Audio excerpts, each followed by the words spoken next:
Unidos, né?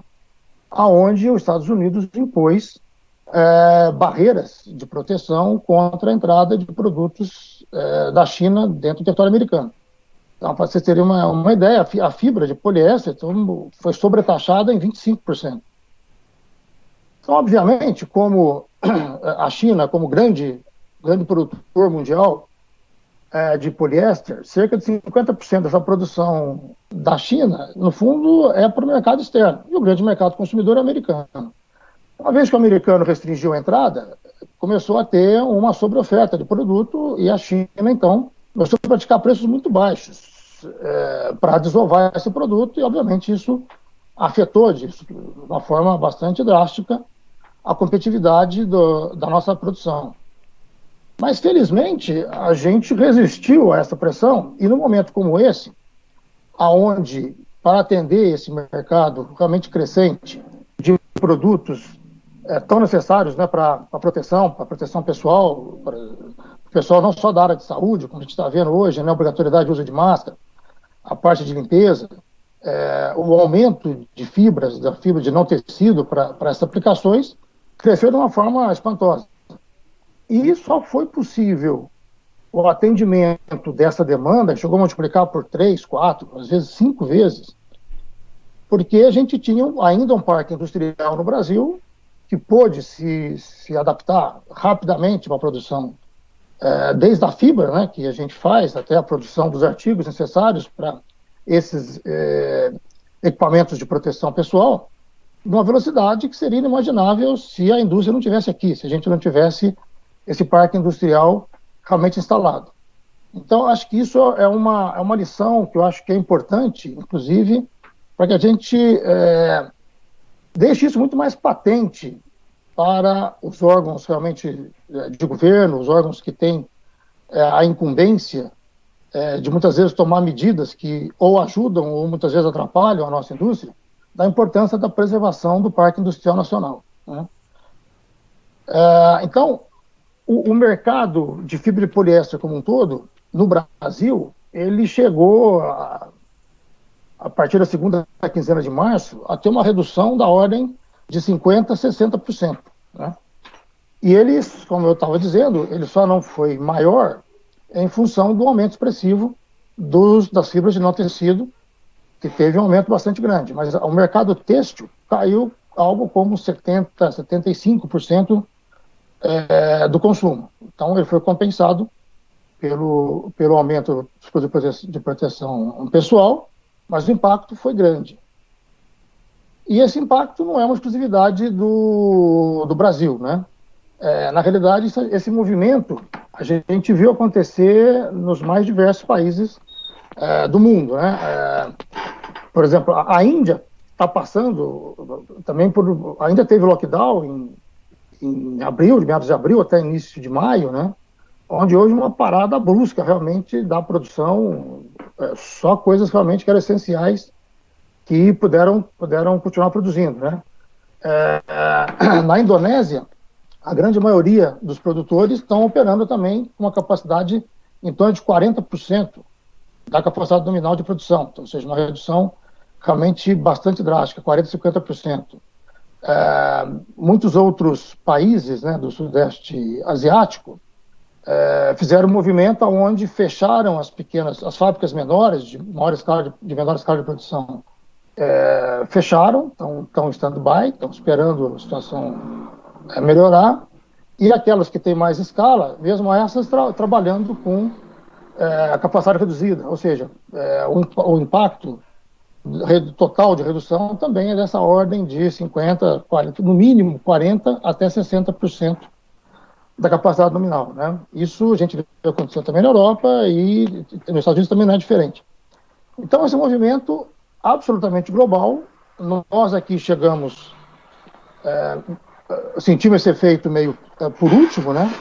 A Ásia, alguns países, por exemplo, como a China, já estão retomando a produção, mas o problema agora é o seguinte: a China retomou a produção, porém o mercado consumidor chinês, que uma boa parte está no Ocidente, ele continua fechado, né?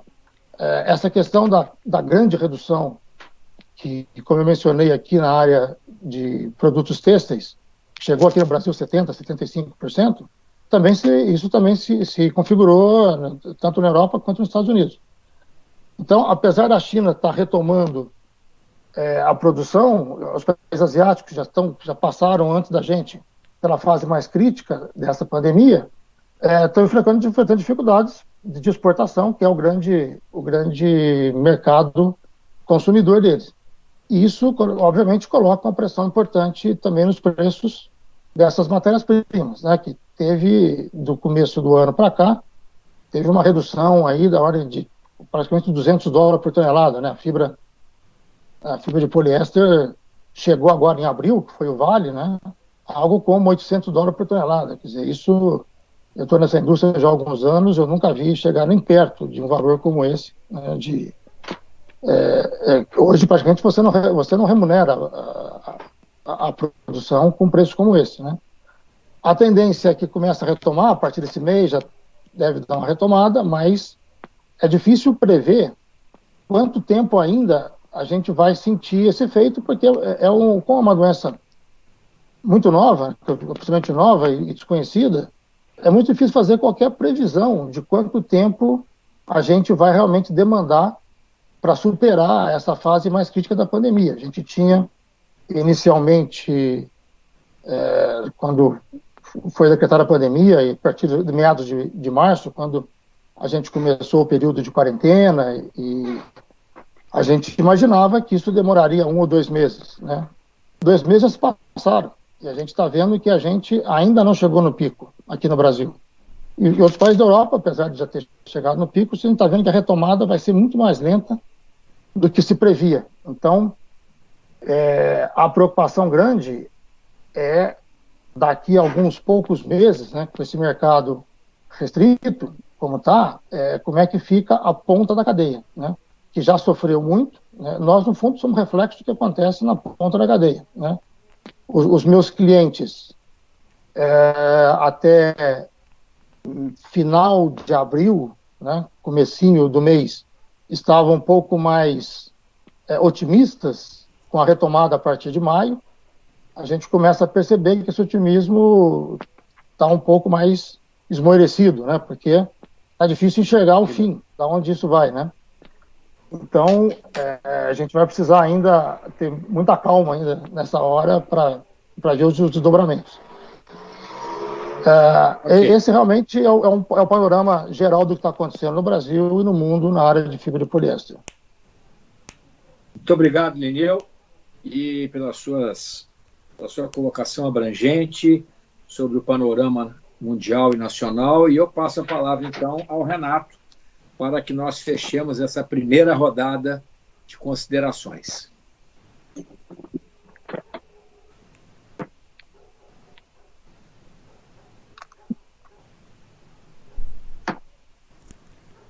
Opa! Ô, Renato, tá com o microfone fechado. Desculpa, eu voltei à câmera e esqueci do microfone. Ok, normal. Boa tarde a todos. Obrigado aí, Fernando, pelo convite. Mais uma vez, parabéns aí pela iniciativa dessas lives, trazer informação relevante aí para o nosso setor. Então, vamos lá. Bom, vou tentar complementar um pouco. A poliamida, ela tem um comportamento muito próximo a isso que o Lineu acabou de falar do poliéster, né? Então, vou trazer alguns elementos adicionais que ele já comentou para tentar trazer até mais informações para a discussão nossa.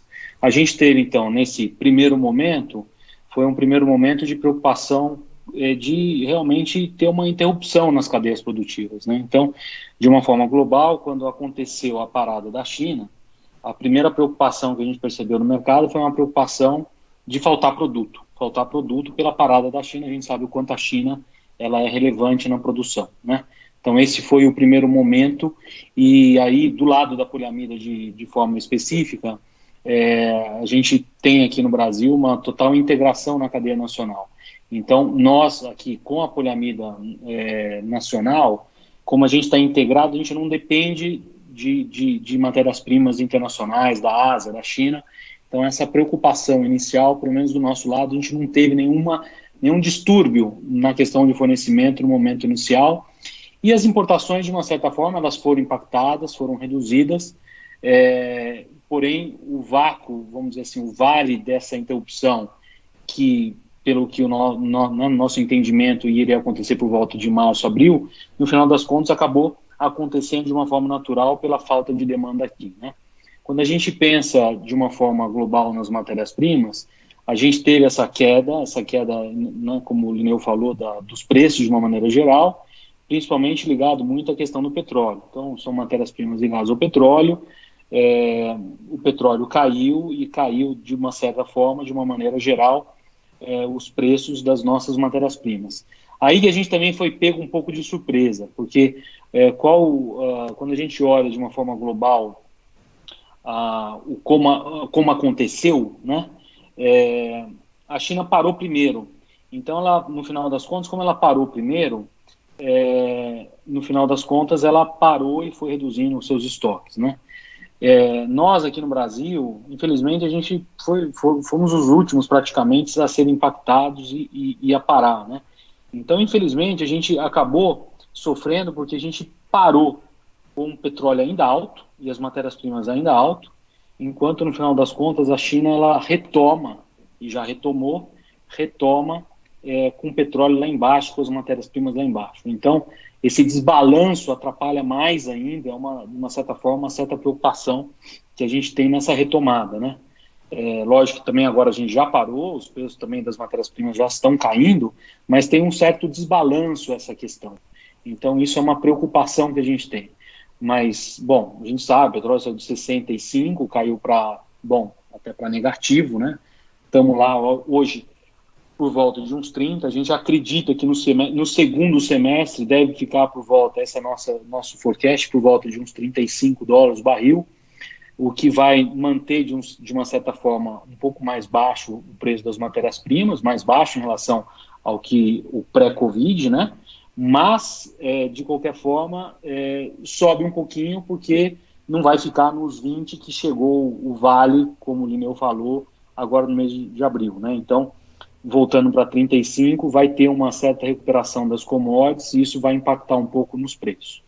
Quando a gente olha a demanda de uma forma global, a poliamida em si, ela tem duas aplicações principais. Uma é o têxtil e a outra é o automotivo. Então, os dois desabaram. Então, o consumo, de uma certa forma, desabou.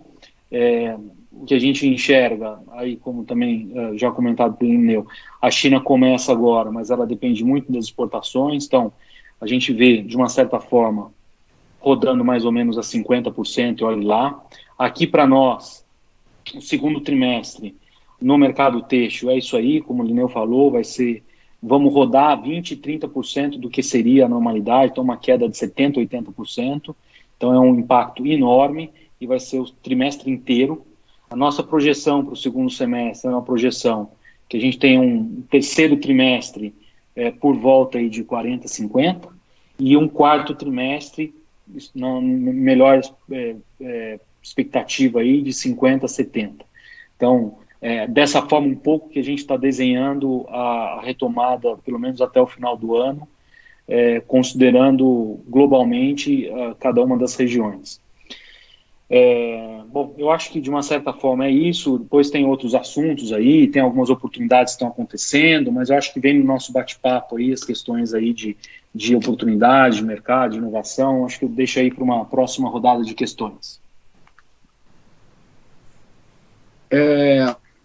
Bom, eu acho que nós tivemos um panorama muito bem traçado por todos os nossos três convidados, Milton, Linneu e Renato, e eu já vou começar a criar alguns tipos de discussões, porque nós temos aqui um quadro bastante interessante.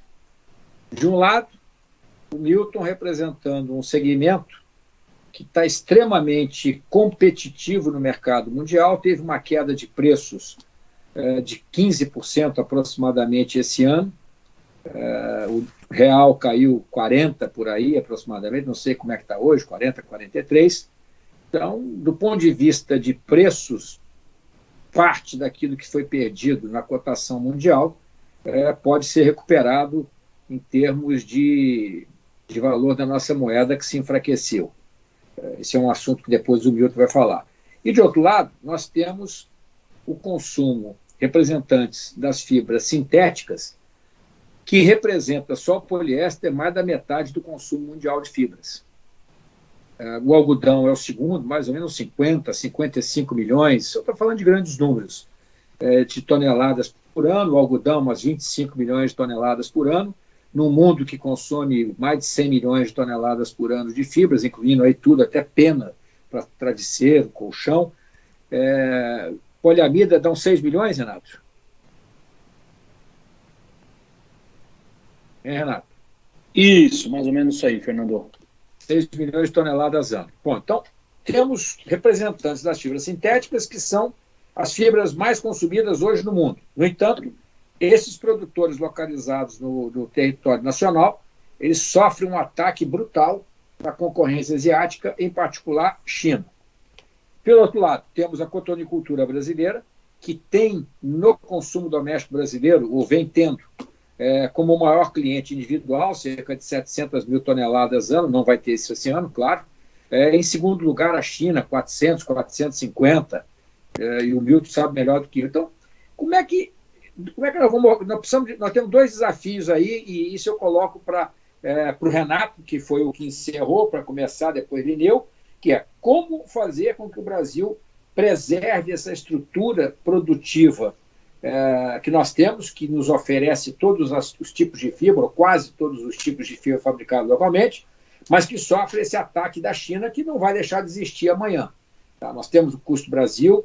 Como é que a gente sobrevive competindo com o maior produtor mundial, que já se viu na história da Terra, que é o chinês, que concentra aí, acho que mais de 50% da produção desses produtos. E, por outro lado, o desafio nosso junto à cotonicultura é conseguir fazer com que, ao invés de a gente exportar, não tem nada contra a exportação, pelo contrário, exportar fibra a $1,30, $1,40, no preço de hoje, aproximadamente, $1,20, e conseguir aumentar de 700 mil para 1,5 milhão de toneladas transformadas aqui dentro, não substituindo o sintético, mas crescendo a produção para ser competitivo no mundo, para exportar roupa a roupa e confeccionados de uma forma geral a $20, $25 o quilo, e cada $1 bilhão de exportação que a gente tem, nós garantimos aí uns 80 mil empregos diretos aproximadamente. Então, eu coloco a pergunta primeiro para o pessoal do sintético e depois para o Milton. Ou seja, como é que a gente vai conseguir preservar, e eu acho que é absolutamente necessário, a produção dessas fibras de maneira a sustentar esse parque produtivo que está aqui dentro, de grandes empresas internacionais. E para o Milton. Milton, como é que nós podemos, na visão de integrada que nós temos, aumentar a condição de transformação do algodão no mercado local? Renato, por favor. Bom, Fernando, essa é a questão mais importante para a gente nesse momento, né? Como eu falei, a gente ainda tem para piorar, né, um temperinho adicional nessa tua questão aí, esse desbalanço que a gente está aí estocado com matérias-primas caras e a China com matéria-prima barata. Então, bom, primeiro, que a gente tem uma preocupação enorme desse momento e dessa situação com a China, a gente tem. Agora, vamos lá, a gente tem aqui alguns aspectos também que são importantes. No caso da poliamida, por exemplo, nós somos integrados nessa cadeia poliamida no Brasil. Ser integrado é muito importante nesse momento, porque, de uma certa forma, ajuda a nossa cadeia produtiva. Quando eu falo que a gente é integrado, a gente parte da petroquímica brasileira e transforma em vários intermediários até chegar na poliamida. Quando você vai percorrendo esses intermediários, a gente tem produtos químicos que a demanda está muito boa, muito forte. Por quê? Porque são produtos químicos que são usados aí como produtos para higiene, sanitizantes, que está no meio dessa cadeia produtiva, né? Então, isso, de uma certa forma, nos ajuda a manter a integração no Brasil e manter viva. Eu sendo bem sincero para vocês, se a gente fosse só depender da poliamida, realmente, a gente ia ter uma situação muito difícil, porque nós vamos ter um segundo semestre, como eu falei, que a demanda vai cair 50%. Quando você fala em integração de cadeia, indústria química, você precisa rodar, né? se você não roda, fica muito difícil. Por isso, a nossa preocupação com a China, porque a China, ela tem a cabeça industrial, né? A China, o governo chinês, ele tem essa preocupação, tanto é que tem uma série de incentivos para a indústria chinesa. Então, eles vão pôr para rodar aquilo porque precisa rodar a indústria. Então, a gente tem muito receio, por isso que a gente trabalha, inclusive aí, né, com a ajuda aí da associação e da BIT, da Brafos, mas com essa, para mostrar para o governo que a gente tem no país um asset, essa cadeia da poliamida, ela foi considerada pelo próprio governo, o estudo que o BNDES fez, como uma indústria estratégica para o país, pela integração. Você multiplica por 50 a commodity do petróleo lá numa fibra têxtil, lá no final, na confecção. Então, é altamente relevante para o país essa indústria, e o país tem que entender isso. Então, a nossa grande preocupação é de se aprofundar esse comércio desleal nos próximos meses, e o Brasil a gente precisa chamar atenção para isso. Uma outra coisa, né? A gente tem um ritmo de produção aqui no país que está muito devagar, mas a gente tem o asset nacional, como eu falei, tem a parte química que nos ajuda, que compensa parte dessa baixa demanda do lado têxtil. Tem uma outra questão também, que é a inovação, mais uma vez que eu já falei. A gente tem aqui um centro de pesquisa e a gente está vivendo um outro mundo, uma outra realidade. A gente tem aí agora um novo desafio, que é como a gente vive em segurança com relação a esse vírus, né? Então a gente também está estudando isso. A gente espera muito brevemente poder trazer soluções muito interessantes para esse mundo têxtil com relação ao combate aos vírus, né? Então, o nosso centro de pesquisa aqui está a todo vapor e né, em breve a gente vai trazer novidades aí para o mercado, mas eu acho que a gente tem que olhar um pouco isso também. E aí, mais uma vez, a importância de você manter o asset no Brasil, né? Manter essa integração aqui, o quanto é relevante o feito no Brasil, o quanto é relevante a inovação no Brasil, para a gente ter essa agilidade de poder reagir e poder realmente trazer novidades no mercado. Mas a nossa cadeia, de uma certa forma, ela traz um pouco de equilíbrio em função da química que a gente tem integrada nela e que, de uma certa forma, compensa e mitiga um pouco essa situação. E, de qualquer forma, nós vamos ter que trabalhar, insistir com os nossos governos da importância de manter a indústria local. E aí, realmente, se essa questão de comércio desleal se agravar, a gente precisa ter medidas, porque senão isso pode realmente atropelar. O tamanho deles atropela, né? Então, o tamanho deles é tal que, se o governo chinês dobra ou reintegra deles para poder promover a exportação, ele destrói a indústria inteira nossa, não só de fibras, mas a de tecidos, a de confecção, destrói tudo. Então, a gente precisa estar muito alerta, atento a isso, e você, eu sei, Fernando, que é um dos das nossas grandes vozes e nos defende muito, né, com o governo nesse aspecto, mas é uma das grandes preocupações que a gente tem nesse segundo semestre, nessa retomada. Obrigado, Renato. Lineu.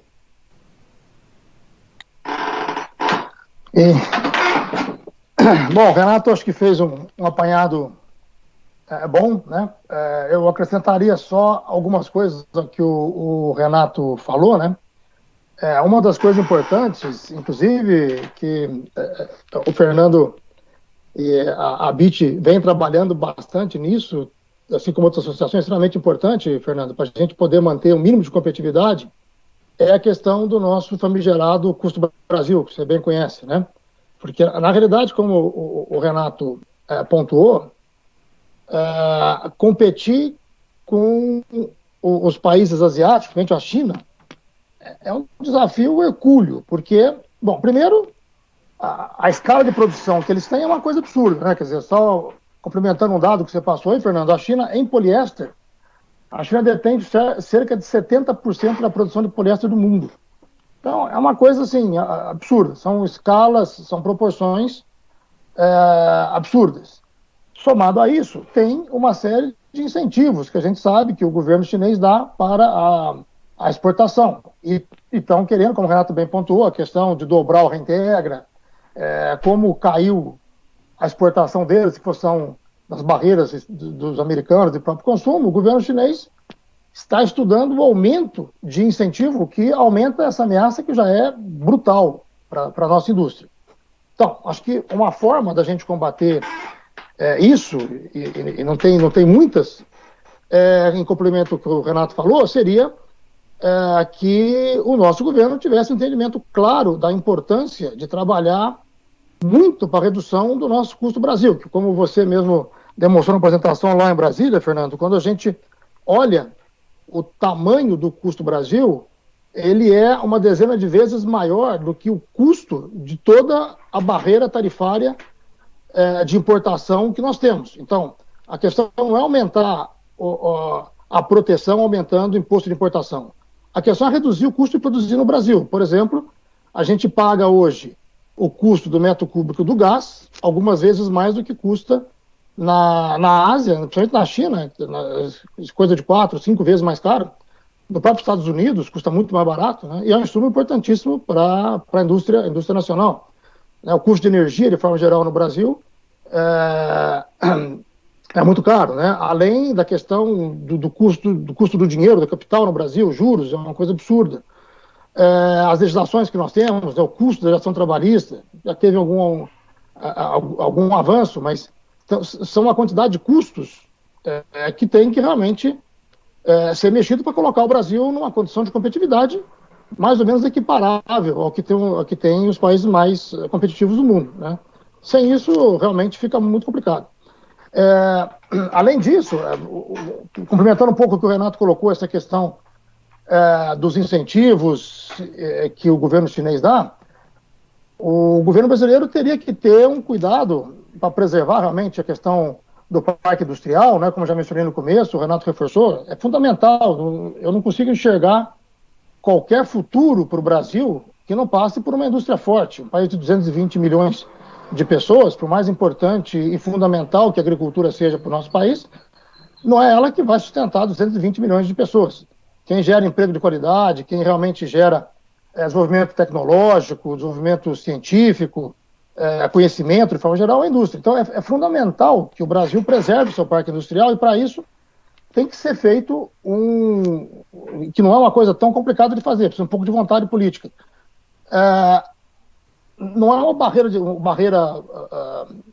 de proteção, mas que a gente, pelo menos, compense a competição desleal da China e de outros países asiáticos, né? Como alguns países da Europa fazem. São barreiras não tarifárias. Elas servem para justamente colocar um pouco de equilíbrio numa competição que é desleal, né?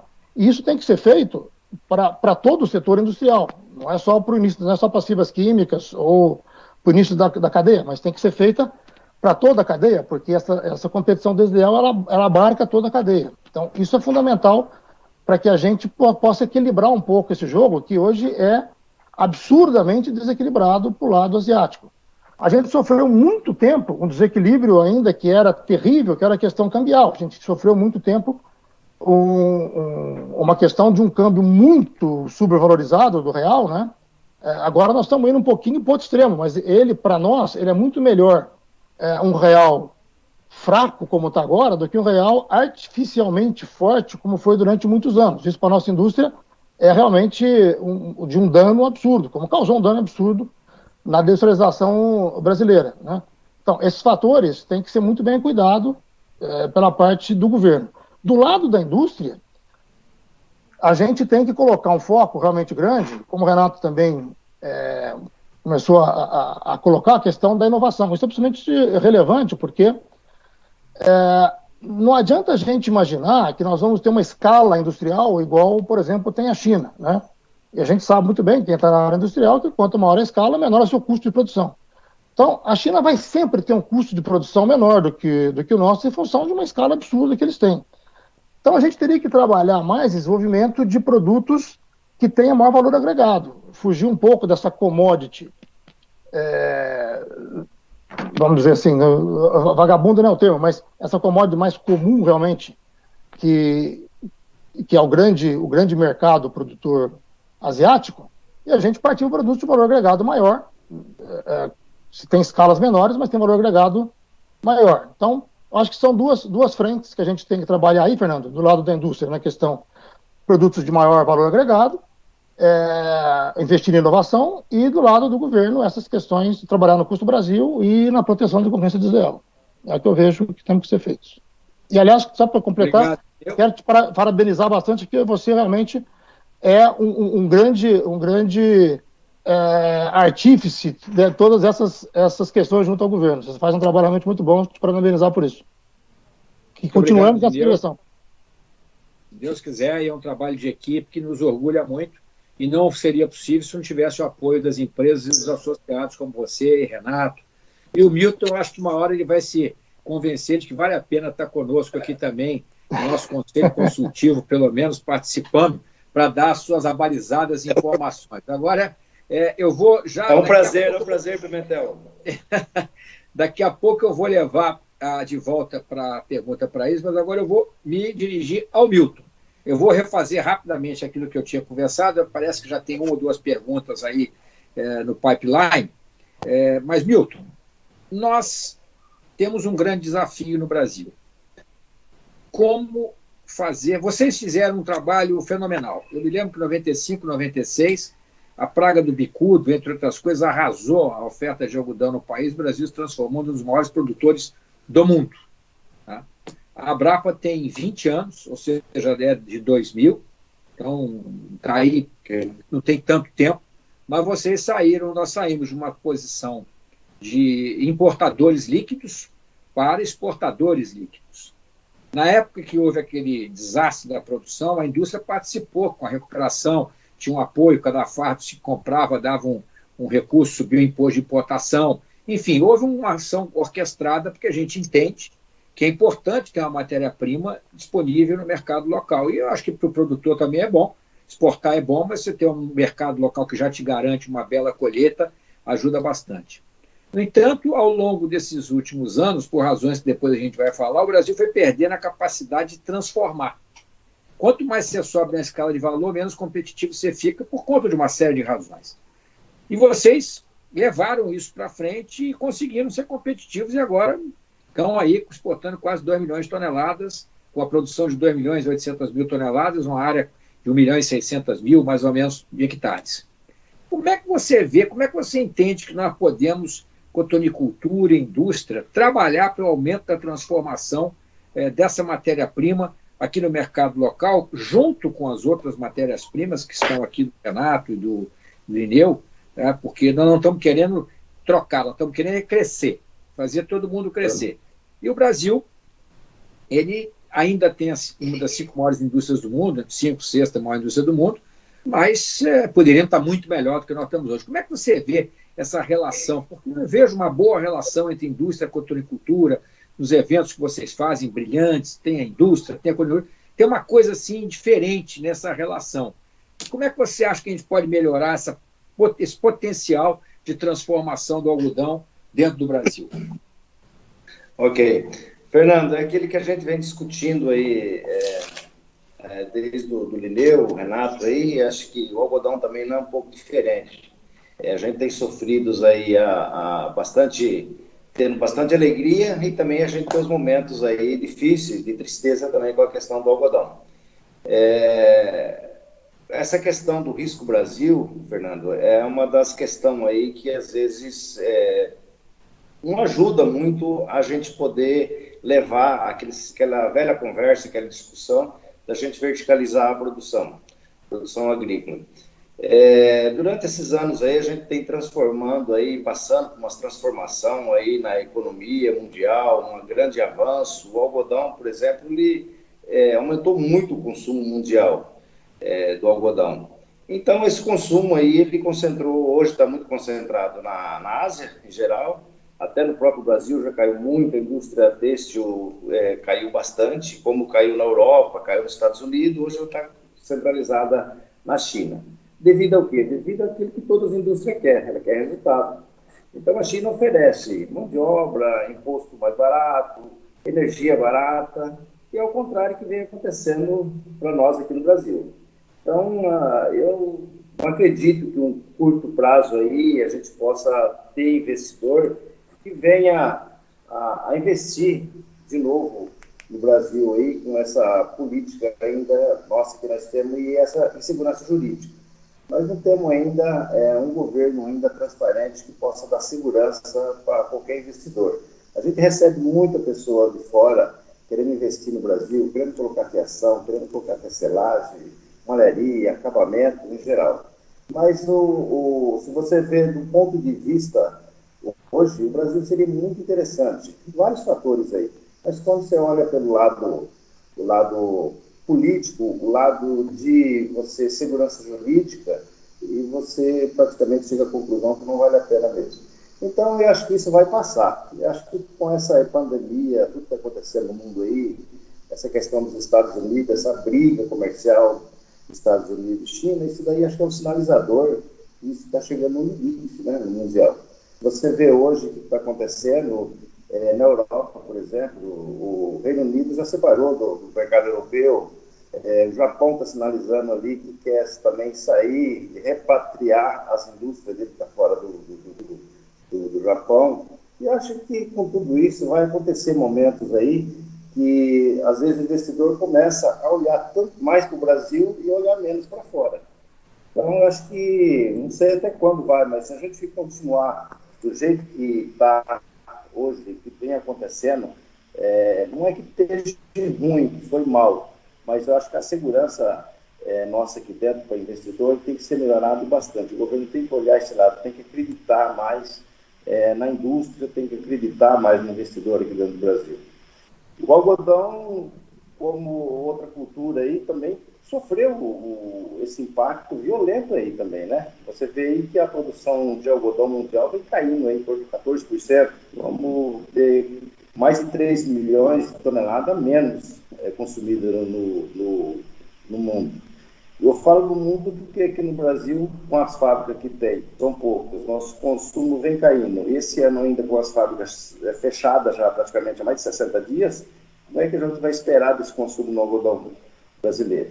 Então esse ano está difícil também da gente fazer planejamento, da gente fazer com que a gente obtenha um resultado no algodão, uma coisa assim, como eu disse, a fibra do algodão é uma fibra cultivada, ela depende do planejamento, você tem que plantar e você tem que colher essa fibra. É um pouco diferente da indústria do sintético, da poliamida, que onde você tem um planejamento, você vai trabalhar com demanda. E o algodão não, o algodão depende do planejamento anual, praticamente. E às vezes depende, não é só de 12 meses, às vezes um planejamento até 18 meses aí. Então, também não está fácil a gente olhar essa luz no fundo do túnel, se alguém está vendo, nós não estamos vendo isso aí também. Então, o produtor de algodão ainda está bem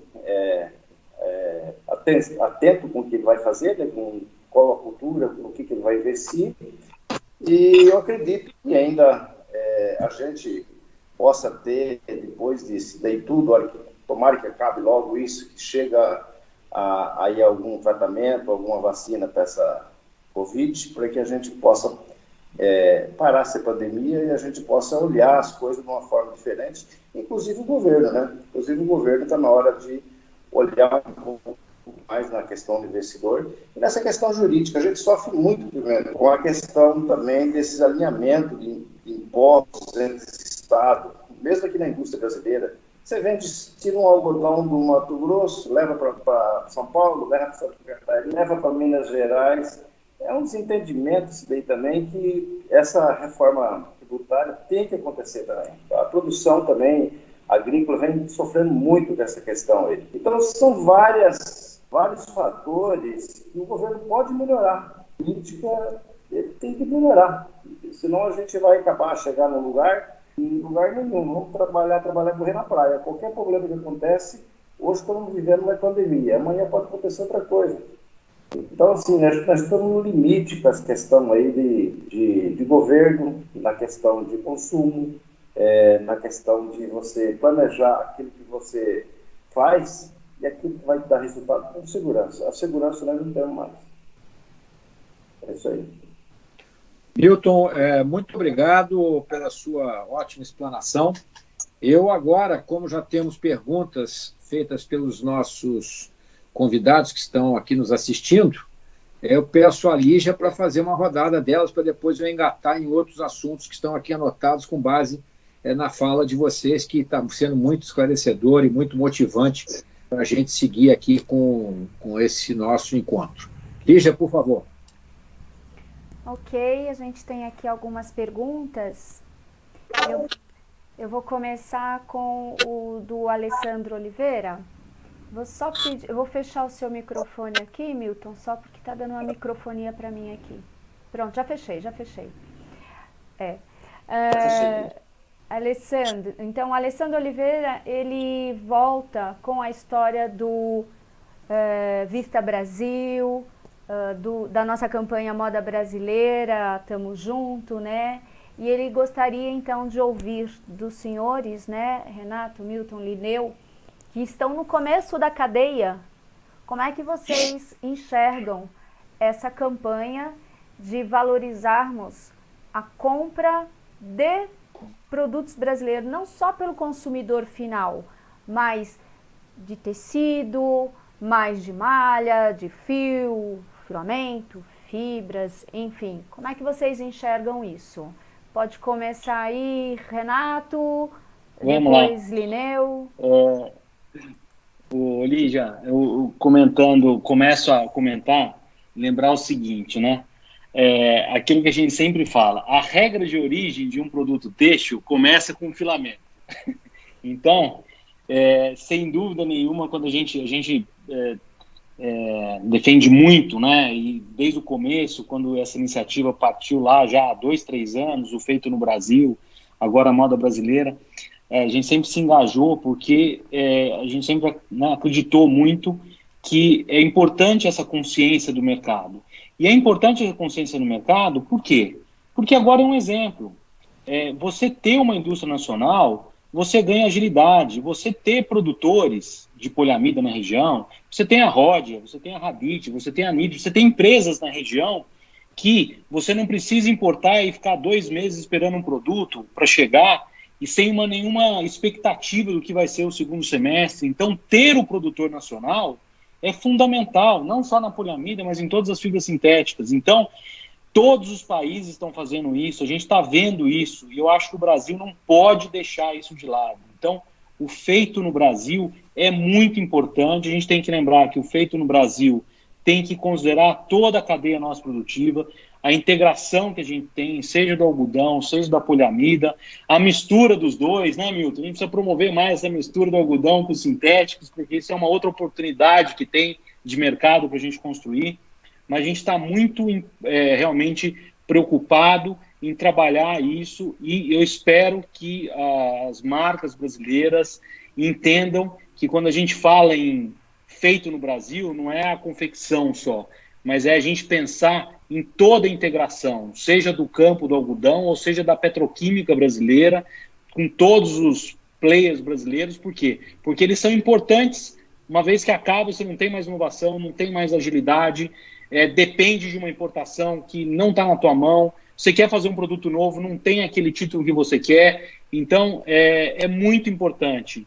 Então, nesse momento, mais do que nunca, eu acho que é o fundamental essa onda e essa campanha do Feito no Brasil.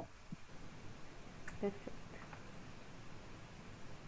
Linneu, você... Ok, só complementando o que o Renato fez, acho que um apanhado bastante abrangente da importância disso, né?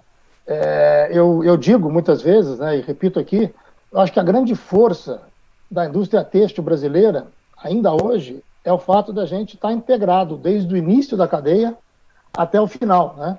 Até por todas essas questões que o Renato comentou. Isso é que permite, primeiro, a indústria brasileira ser tão criativa, né? De poder estar não só acompanhando ou formando, ou estando na frente de tendências, a partir do momento em que ela tem a agilidade de desenvolver produtos, de desenvolver artigos muito rapidamente. Se ela dependesse de importação, isso jamais poderia acontecer. Ela perderia o timing da moda. Como a indústria da moda, ela tem os ciclos, né, que são relativamente curtos.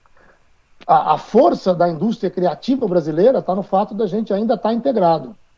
E eu digo ainda porque a gente está vendo uma ameaça muito grande a essa integração, né? Algumas fibras sintéticas que a gente fazia, hoje, né, já não fazemos mais, né? As fibras artificiais sintéticas já perdemos. Por exemplo, viscose, o Brasil hoje já não produz mais. E produzimos viscose, né?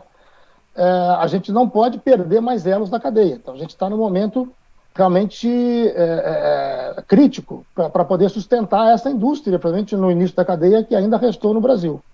Então, eu endosso plenamente o que o Renato colocou, quando a gente coloca o Made in Brasil, o feito no Brasil, ele tem que abranger realmente toda a cadeia, porque esta é a grande força da nossa indústria, né?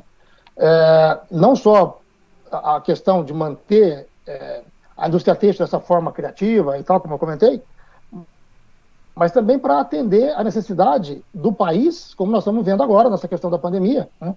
Como eu falei no começo, só é possível você poder atuar em artigos fundamentais para fazer frente a esse momento, porque a gente tem uma cadeia ainda integrada, né? O que não seria possível. Então, ela tem uma importância estratégica, além de ser uma importância econômica enorme, porque ela realmente gera emprego, gera renda, e esses empregos e rendas que advêm daí é o que vai consumir os produtos que a gente faz lá na ponta, né?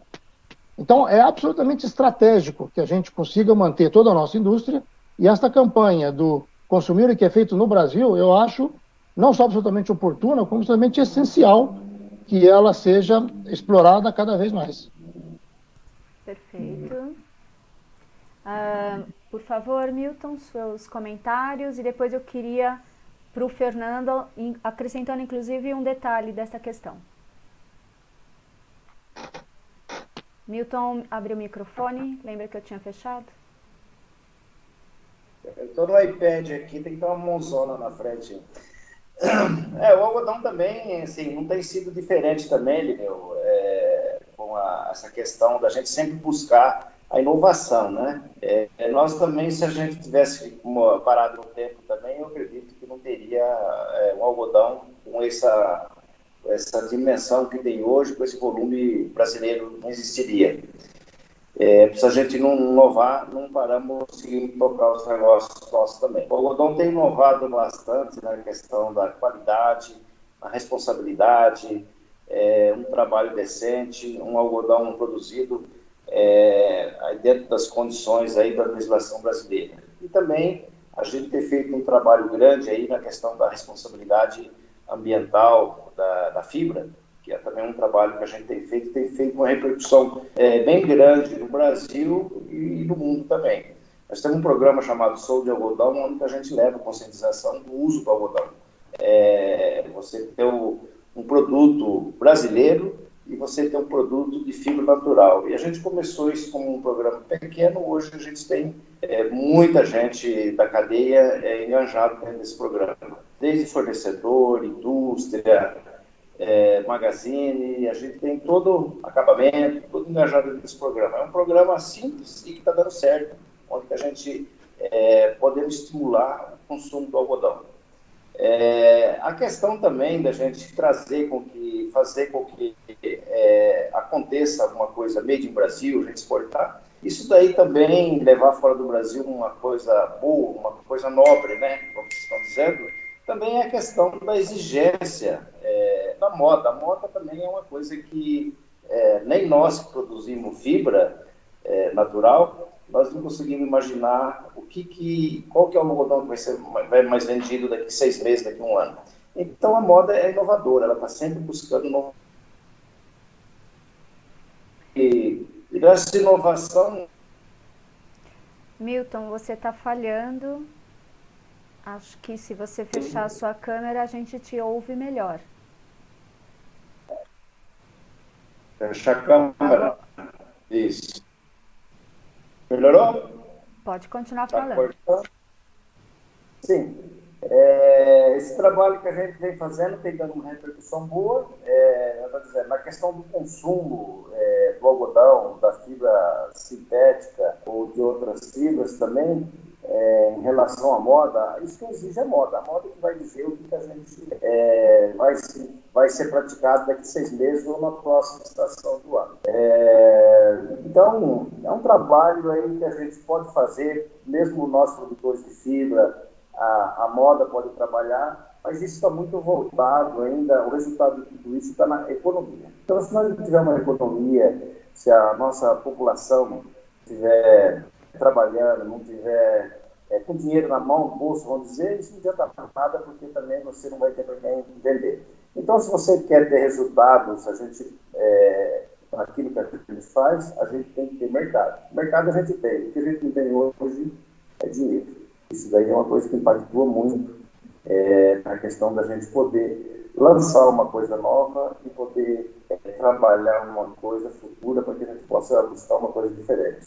Então, assim, que tem que ser feito, tem que ser feito. Acho que a inovação é necessária e é importante. Então, vamos fazer o que é de melhor de nós, né? Junto com a moda, junto com o desejo, a ansiedade da população, do consumo, e tomara que essa economia retoma, porque senão a gente não tem resultado do que a gente faz também. Ok. Fernando, o Alessandro aqui, que fez inclusive a pergunta, ele também fala da possibilidade de, como fez a Itália, enfim, de se adotar uma etiqueta mesmo. Isso é um pouco mais complexo, né, Fernando? Fala um pouco disso, essa questão da rastreabilidade do que é produto brasileiro. Olha, a questão de etiqueta, muito já se falou sobre isso. Para ter etiqueta tem que ter rastreabilidade. E dentro da concepção que está sendo colocada aqui, você teria que ter todas as fases da produção muito bem definidas para saber que ninguém está pegando um produto feito importado e trocando etiqueta e colocando uma etiqueta feita no Brasil. Então, já foi discutido um bocado esse tema. Hoje, com os grandes varejistas, no nosso comitê de vestuário, nós temos procurado trabalhar com a valorização do produto feito no Brasil sob rigorosas condições de certificação por parte das empresas certificadoras, e ali você tem um ambiente mais controlado. Também já foi discutido pelo grupo de decoração uma etiqueta intermediária, que seria uma etiqueta em que, se o produto tivesse sido feito só confecção no Brasil, daquele valor agregado, você teria um percentual de X, que seria produto parcialmente feito no Brasil, etc. Bom, nós temos que pensar na simplicidade das coisas também.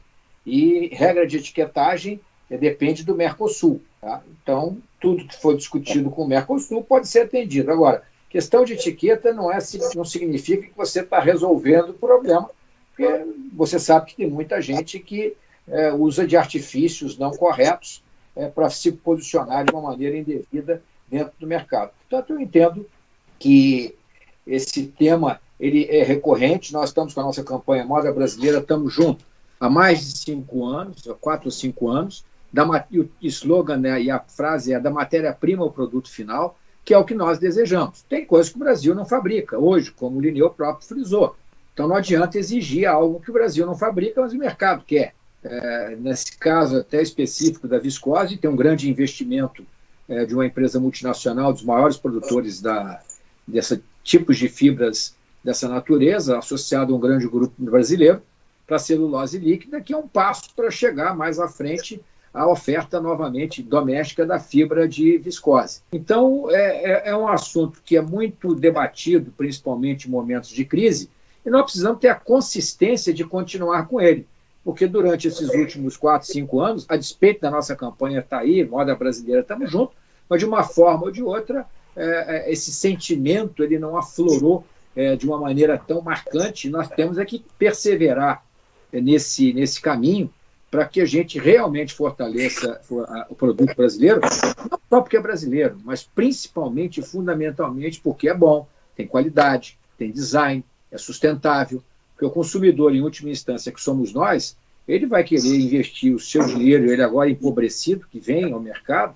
perda de emprego, com redução de jornada de trabalho, com corte de salários, ele vai vir extremamente criterioso para investir o seu dinheiro no que quer que seja.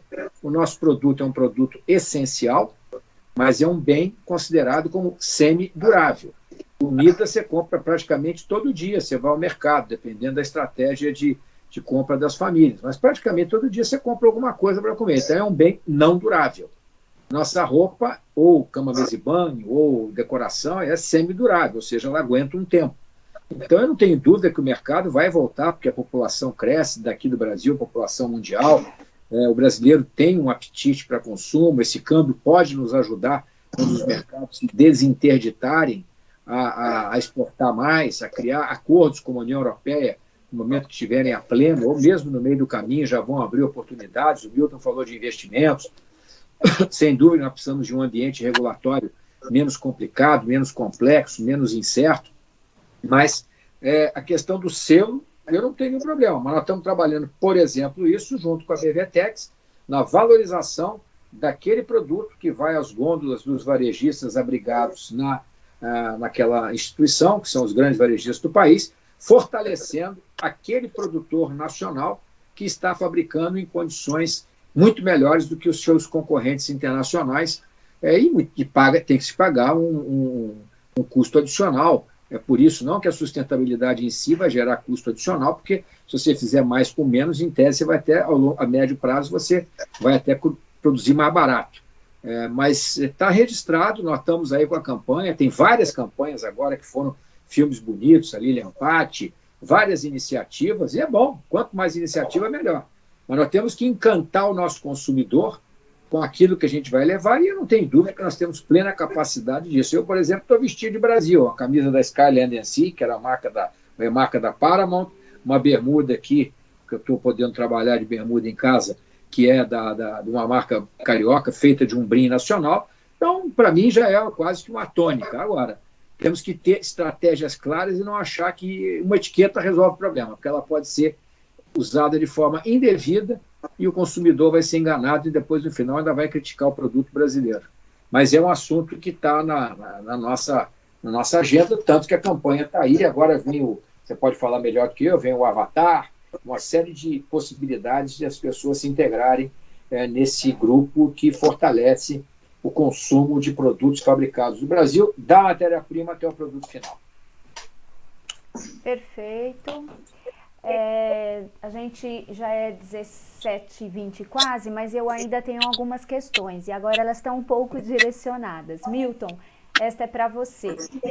Na verdade, eu vou juntar duas perguntas numa só. Que é o seguinte, Milton.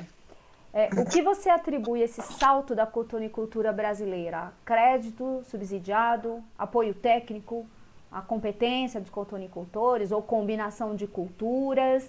Essa é uma pergunta. E dando continuidade, eu já aproveito e faço outra pergunta, que é a questão do algodão BCI. Então, até para você explicar um pouquinho desse algodão aí, quanto que ele representa hoje no total da colheita e quanto que o Brasil representa deste algodão no mundo? Então, um panorama aí da cotonicultura quase. Tá mudo o microfone. Aí.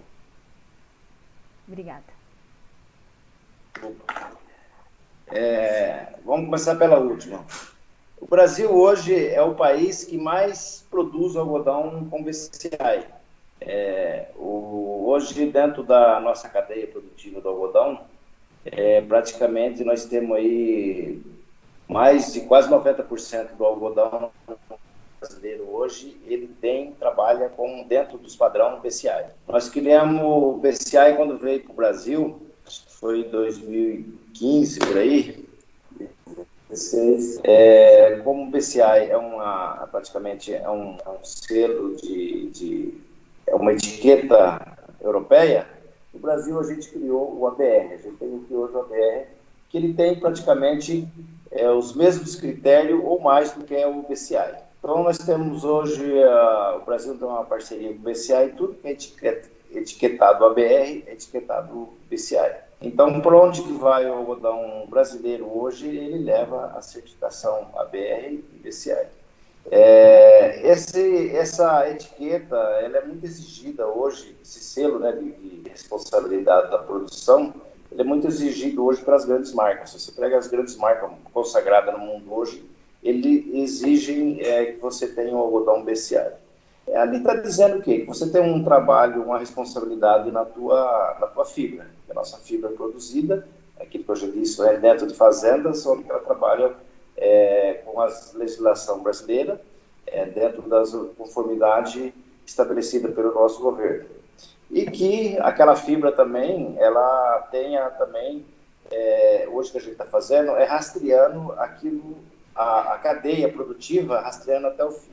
Então, praticamente, nós vamos ficar com um selo, onde que aquele selo está dizendo onde que o algodão, qual fazenda que foi produzida, onde que foi beneficiado, seguindo aí para frente, onde que ele passou, a fiação que ele passou, nós queremos levar esse selo até lá na ponta final, até lá no varejista, a gente quer levar esse selo.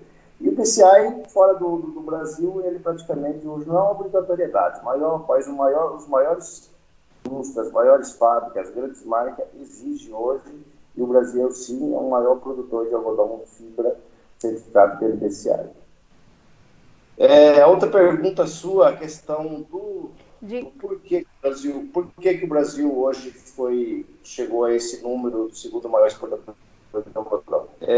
O algodão tem se comportado bem no mercado nesses últimos anos, e o algodão, como nós já dissemos aqui, ele depende, quando você planta um algodão, lavoura de algodão, ele tem um planejamento aí de, às vezes, um ano e meio na frente. E esse algodão que a gente está colhendo, esse algodão praticamente 70% ele já foi vendido há 1 ano, há 2 anos atrás. Então o produtor trabalha muito com o mercado futuro. E quando a gente faz o planejamento da próxima safra, então já estava incluída já essa venda desse algodão. Esse é um dos motivos. E também outro motivo também é que o algodão hoje ele se tornou uma segunda opção durante o ano do produtor brasileiro. Ele pode plantar a soja, depois ele tira a soja e tem a opção. Ele planta milho, planta algodão, planta outras culturas que ele quiser. E o algodão tem se mostrado com uma produção excelente, fazendo isso, e com uma qualidade excepcional de fibra. Então, assim, vários fatores hoje que o Brasil chegou a esse número aí, da gente produzir quase 3 milhões de toneladas. Se o mercado fluir, o mercado andar, o Brasil pode crescer muito no algodão. Tem potencial para crescer muito. Nós podemos ser, não sei, mas acho que uma hora a gente pode ser o maior produtor de algodão do mundo. Então, esse ano, agora outra pergunta que sempre eles me perguntam, e ano que vem como é que vai ser? Ainda está difícil ainda, o futuro a Deus pertence, mas ainda está difícil da gente olhar ainda no ano que vem como é que vai ser, devido a toda essa questão aí das indústrias paradas, da gente não poder entregar esse algodão em tempo da gente poder realizar os negócios da gente. Então nós estamos num momento, num buraco aí desse fim de ano, segundo semestre, aí, ainda meio escuro. Mas a gente é bastante esperançoso, esperando que essa economia ela volta a trabalhar um pouco, acho que não tem uma crise que dure para sempre. Mas eu acredito que voltar aos níveis que estavam há 1 ano, 2 anos atrás, talvez não volte. Mas que o algodão possa, os preços podem voltar um pouco e o produtor pode fazer o planejamento dele, sim, com uma área, às vezes, igual a que a gente planta hoje. Ok, obrigada. Agora, Fernanda, eu vou continuar aqui com as perguntas, tá? Sim. Tem uma rodada depois para a turma, viu? Tá. Essa daqui eu acho que está mais direcionada para o Renato e para o Lineu. Tem uma que veio específica para o Renato, mas que também dá para o Lineu responder. Então, a pessoa pergunta o seguinte: em algum momento vocês comentaram sobre a questão de impostos, né? Deixa eu abrir minha câmera aqui. Em algum momento vocês comentaram a questão de impostos, né? E quanto mais no início da cadeia, mais a gente sabe o quanto que insumos como gás, energia, isso acaba pesando bastante. Então a pessoa pergunta aqui que como é que se pode pensar em redução de impostos neste momento com os gastos do governo que triplicaram, né, nesse combate aí à pandemia, e como é que vocês já estão sentindo a questão da negociação de gás, de energia, se há alguma resposta em relação a isso? Então, acho que serve para o Lineu e para o Renato responderem isso. E, Renato, e também, como é que está o protocolo de trabalho na ROD e também na Indurama? Bom, Vou começar rapidinho por essa segunda, que eu acho que ela é mais rápida. A questão do protocolo. Nós estamos seguindo os protocolos de orientação, seja né, do governo, seja da própria empresa. Nós temos alguns protocolos internos de controle, né, do efetivo nosso para poder trabalhar, mas de qualquer forma, toda a equipe nossa administrativa está em home office, as fábricas estão operando e operando com controle, todos com máscara, com controle de temperatura nas entradas das fábricas.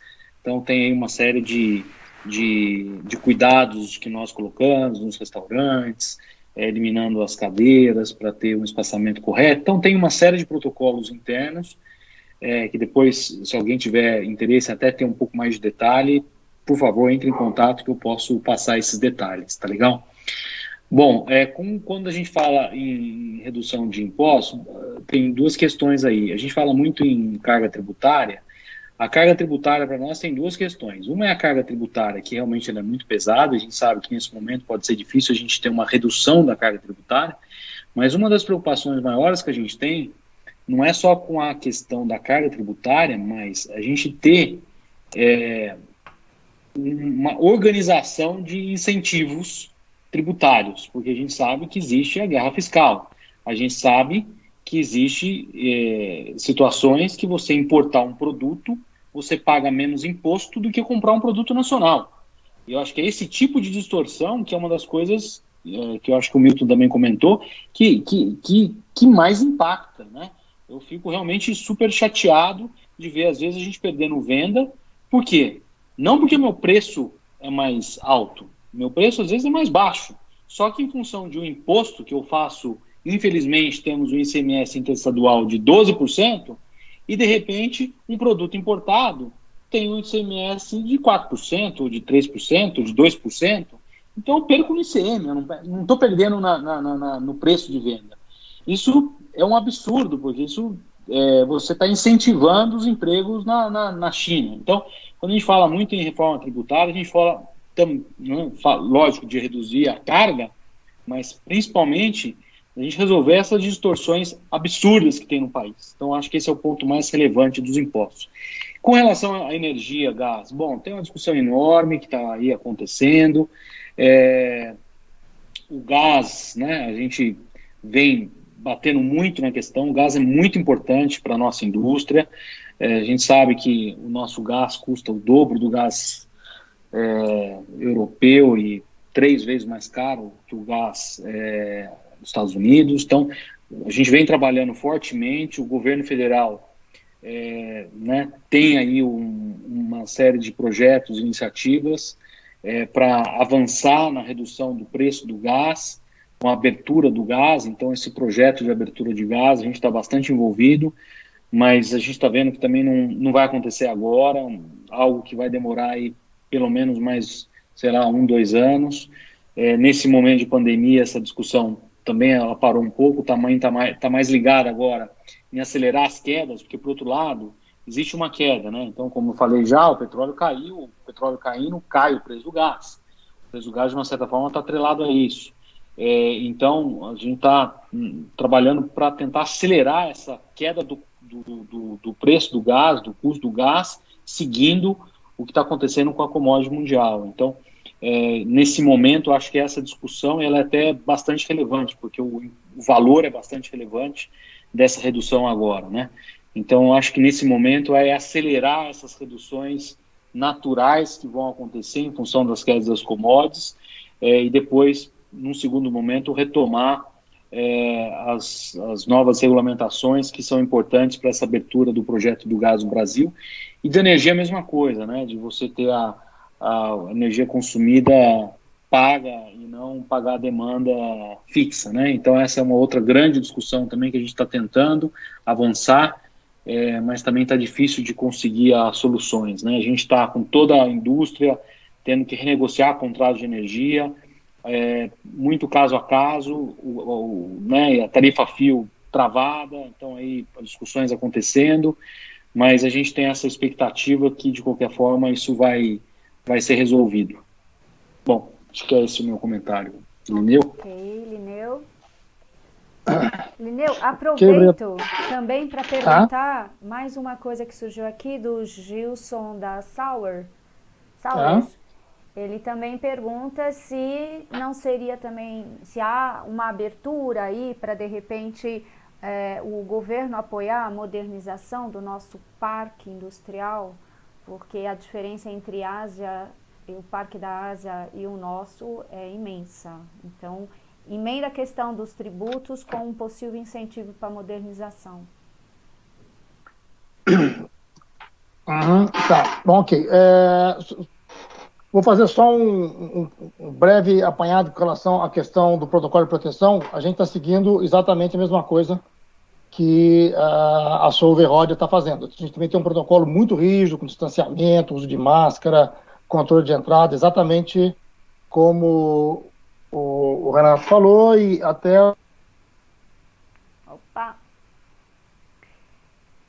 ter uma cópia disso para plantar, também é só entrar em contato que eu posso disponibilizar, né? Vou começar primeiro por essa questão. Acho que vou falar um pouco que eu pego um gancho da questão da pergunta aí da carga tributária, né? Como fazer para reduzir.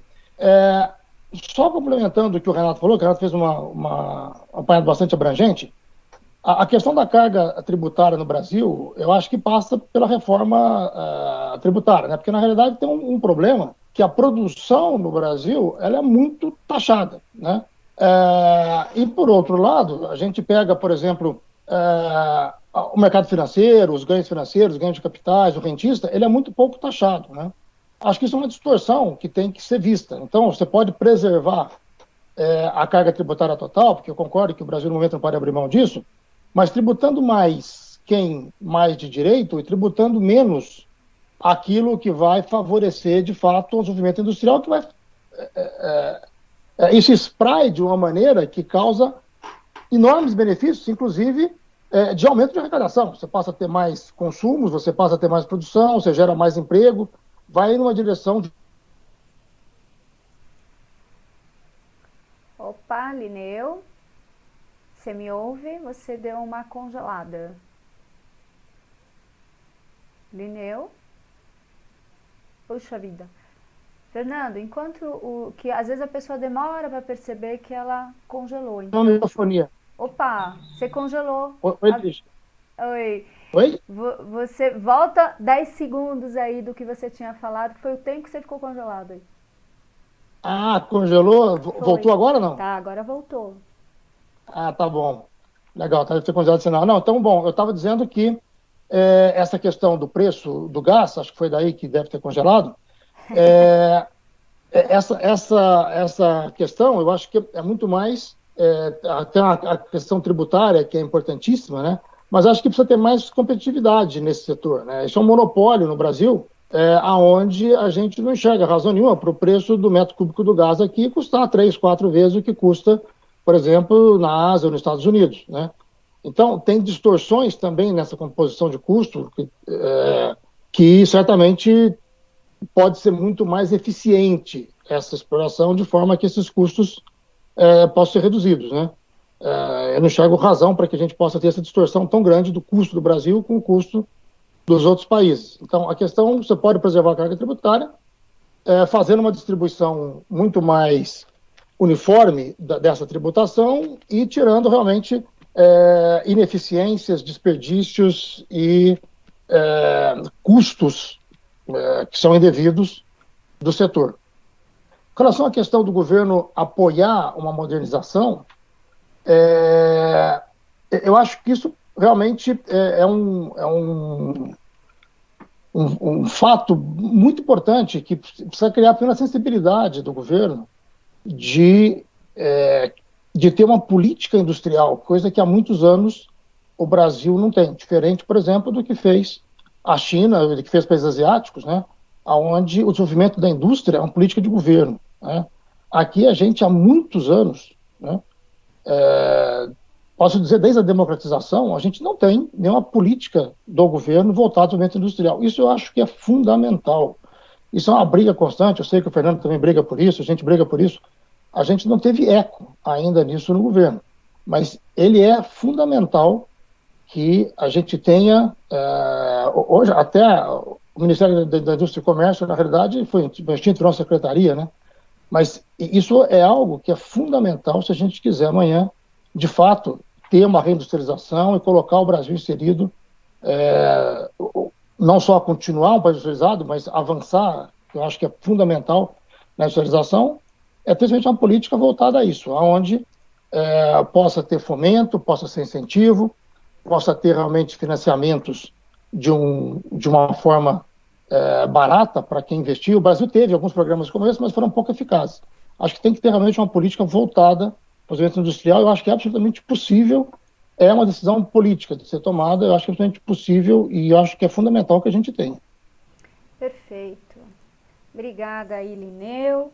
Então, Fernando, eu vou fazer a última pergunta para você e aí você entra com as considerações finais também, porque a gente já está aí 17h37. Fernando, o Nelson Ganuto, da Fernando Maluí Tecidos, aí, nossos amigos, ele comenta a matéria que saiu hoje no Valor, né, que foi traduzida do Financial Times, acredito aqui, onde a McKinsey prevê a redução de 30% da cadeia de moda, devido à redução aí no varejo fast fashion. Ele pergunta, mediante isso, né, diante desse tombo enorme aí do varejo, qual é a perspectiva, especialmente no custo da matéria-prima, porque vai ter esse excesso de oferta? E aí, você acha que vai despencar?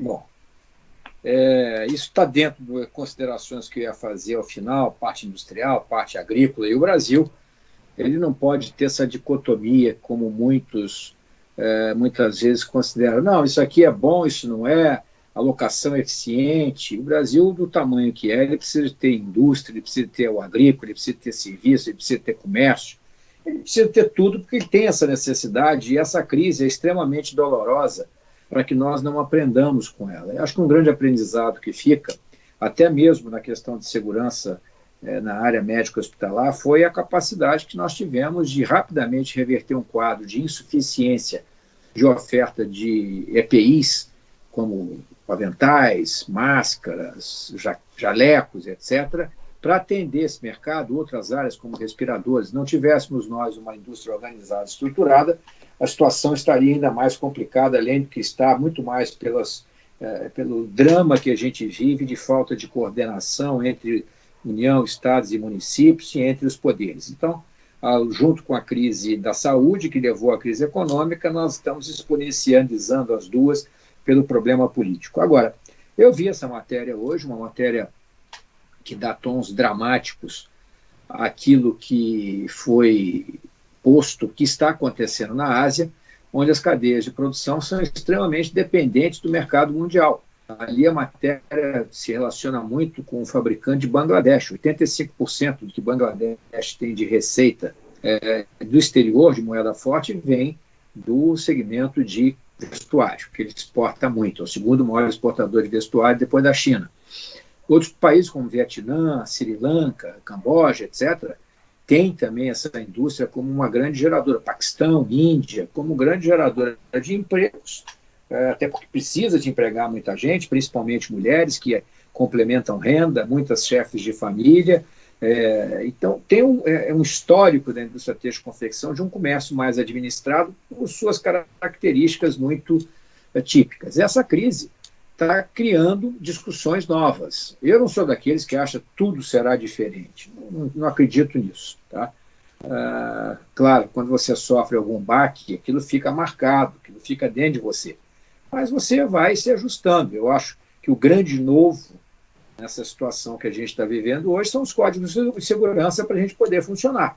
Tudo mais é aceleração daquilo que já vinha vindo, como a transformação digital, como a questão da sustentabilidade, como consumidor mais consciente, etc. Agora, as perdas iniciais do setor de vestuário são muito grandes, sim, porque o setor, apesar de ser de primeira necessidade, ele vinha a 100, veio a 0 num determinado momento e praticamente em 0 ficou.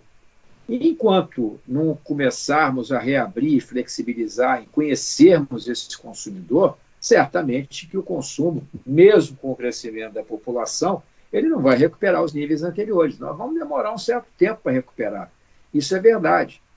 A rede produtiva brasileira, ela é menos exposta aos clientes internacionais, porque de tudo que a gente fabrica ou transforma no país, 10% mais ou menos em tonelagem vai para o exterior. E o resto é consumido aqui dentro. O Brasil é um grande produtor-consumidor. Nós precisamos de ir mais ao mundo, temos um programa de exportação relevante, que é o Tex Brasil, com mais de 20 anos de história exitosa, mas dados os up and downs da economia brasileira, seja no câmbio, hoje nós estamos com câmbio, não sei como é que fechou hoje, mas já teve preço de 6, veio para 5,70, mas em 2011 estava 1,55.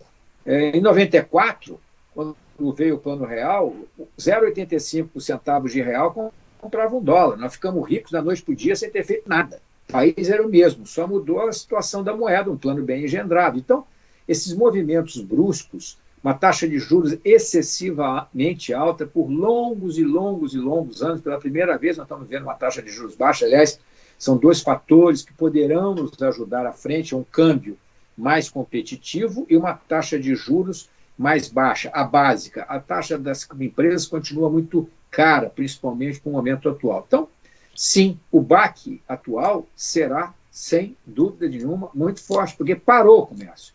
E quando você reabre com todos os códigos de funcionamento, não é mais, o Brás não vai ser mais o Brás que era. Vão chegar, eu estava vendo Jacutinga, agora os ônibus de excursão vão chegar com 1/3 da lotação do ônibus. Tudo agora vai ficar diferente em termos de higiene, segurança, saúde, todo esse aparato. Quer dizer, o presidente da empresa que antes nem sabia como é que estava a manutenção e a limpeza do estabelecimento, claro, via, mas não se preocupava. Hoje é uma questão de primeira ordem, porque se você funcionar mal e as pessoas adoecerem no ambiente de trabalho, isso é uma loucura. Então, esse é o novo normal nesse impacto. Então, a Ásia está sofrendo demais. E esse discurso que muitos varejistas vêm adotando, e, aliás, aqui no Brasil tem exemplos positivos e não tão positivos. É um discurso do compliance, que eu vou ajudar, etc. Todo mundo, a grande maioria, não posso falar todo mundo, pelo que a gente está vendo, deixou seu fornecedor a ver navios. Tá? E esse fornecedor, de modo geral, tem um tamanho menor do que aquela grande rede que comprava ou compra dele. Então, ao invés de ajudar, muitos deixaram simplesmente entregues à própria sorte e, dentro desse quadro, você passa a ter uma disrupção na cadeia de produção. Então, sim, vai haver uma perda grande de produtores asiáticos e o Brasil tem que se cuidar. Em abril houve uma queda forte das importações, era esperado, porque é um mês parado. Nós temos que nos cuidar, sim, como colocou o Lineu, como colocou o Renato, para evitar que nós sejamos invadidos a preço de liquidação. Quanto ao custo Brasil, o custo Brasil estimado por um estudo que nós participamos com o Boston Consulting Group é R$1,5 trilhão de dólares, de reais a mais por ano do que os países da OCDE. A média dos 36 países da OCDE é 22% do PIB. Isso é o custo Brasil para operar dentro do Brasil. Isso serve para a agricultura, serve para a indústria, serve para o serviço, só que a indústria é muito mais exposta. A agricultura conseguiu, por várias razões, pela competência, pela tecnologia, etc. O Brasil é um celeiro do mundo. Tem água, tem terra, mas teve gente obreira, gente que saiu do sul, desbravou aquele Brasil central. Mas ele está cheio de indústria dentro da agricultura. Tem o fertilizante, tem o trator, tem os equipamentos de proteção individual, tem os aviões pulverizadores. Então, quando você sai da agricultura pura e vai para o agronegócio, tem um outro salto. Agora, quanto mais você sobe na escala de valor, mais difícil fica ser competitivo, porque o custo Brasil vai te inviabilizando. Isso foi acontecendo. O Brasil foi perdendo capacidade de agregar valor, e não é à toa que a indústria de transformação hoje representa em torno de 11%, 12% do PIB, a indústria total, incluindo mineração e indústria da construção, uns 20%, 21% do PIB, e nós já tivemos uma participação muito maior. Nos últimos 30, 40 anos, o Brasil desaprendeu a crescer, salvo em alguns surtos. Então, eu gostaria aqui de fazer um fecho, porque nós tivemos aqui a visão de um setor agrícola que tem o mundo como cliente, mas ele não é cliente só porque a gente produz muito, não, porque eu tenho acompanhado também a saga deles. Agora vai ser possível entregar todos os meses. Tinha um problema de qualidade que foi sanado, quer dizer, custou, mas consolidou uma imagem.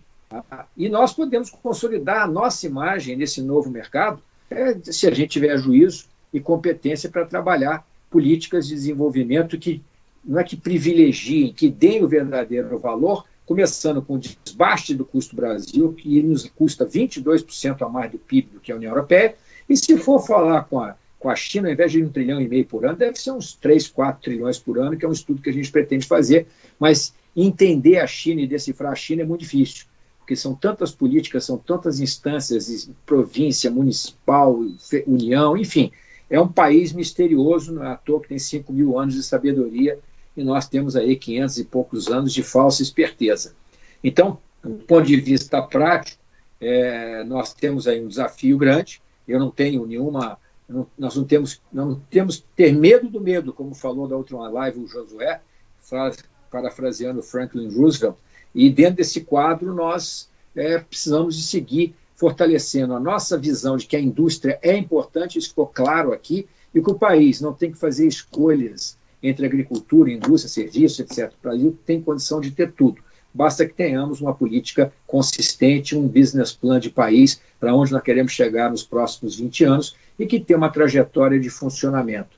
E da nossa visão junto ao gabinete que está formado para trabalhar o Brasil pós-crise, tem como pilar fundamental a mandala do custo Brasil, esse 1,5 trilhão, como desbastar, e dentro desse 1,5 trilhão tem infraestrutura, tem segurança jurídica, que foi falado aqui, teve informalidade da economia, tem juros, tem acesso ao crédito, tem a parte de contratação das pessoas, enfim, tem itens relevantes que a gente vive no dia a dia e sabe das dificuldades. Então, nós temos propostas, nós temos um eixo de trabalho, não é fácil, temos conseguido alguma coisa nessa crise, não conseguimos ainda uma solução boa para o crédito. Recebi hoje uma mensagem triste de uma empresa, vou ligar para ele daqui a pouco.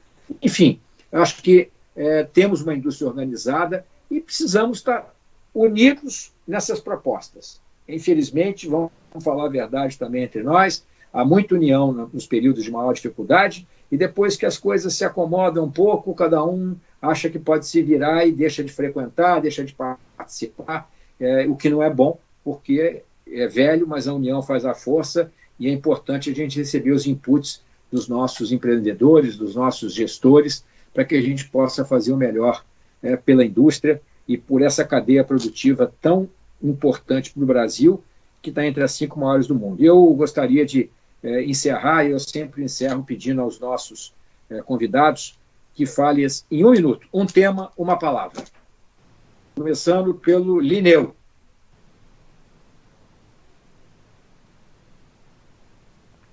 Tá, apareceu aí na tela? Oi, tá. Bom, Fernando, em primeiro lugar, queria agradecer a oportunidade, acho que foi bastante bom. O tema, eu acho que realmente é esperança, né? Porque eu acho que toda grande crise, né, como o próprio provérbio chinês diz, né, a palavra chinesa crise e oportunidade é a mesma, né? Depois de uma grande crise, eu acho que a gente sempre tem a esperança de que dias melhores poderão vir, né? A indústria têxtil, ela, desde tempos imemoráveis, ela é fundamental em todas as guerras. Eu acho que a gente está vivendo uma guerra, né? O artigo têxtil, ele, seja que seja para fazer uniforme, curativos, etc., ele tem uma importância fundamental e é onde grandes evoluções, grandes saltos, o próprio nylon se desenvolveu durante a Segunda Guerra, né? Então, eu acho que depois disso, a indústria têxtil, eu também compartilho do Fernando que não vai ter uma mudança radical, mas eu acho que a gente tem oportunidades de ter desenvolvimentos tecnológicos, de ter oportunidades de crescimento que a gente não vislumbrava antes dessa crise. Então, acho que é esperança e muita perseverança e muito trabalho. Acho que esse é o mote. Obrigado por uma vez pela participação. Renato Boaventura, um tema, uma palavra. Fernando, obrigado mais uma vez pelo convite.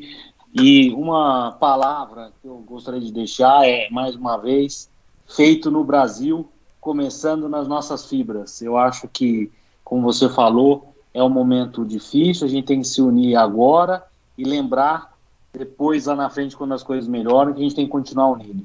Então, isso que eu queria deixar como mensagem, feito no Brasil, a indústria nacional é competente, organizada nas fibras químicas, e logo, logo, nós vamos ter umas novidades muito interessantes no combate a esse coronavírus vindo das fibras químicas. Abraço. Muito obrigado, Renato. E Milton, para encerrar.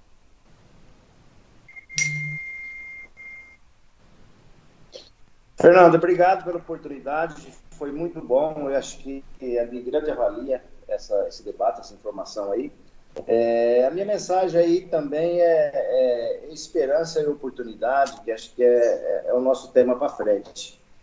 Não existe uma crise que dure para sempre, eu acredito que essa daí também momento, coisas que estão acontecendo que deixam todo mundo apavorado. O Brasil é um país, a gente, graças a Deus, está num país que a gente nunca teve um problema, nenhuma crise, nenhuma catástrofe.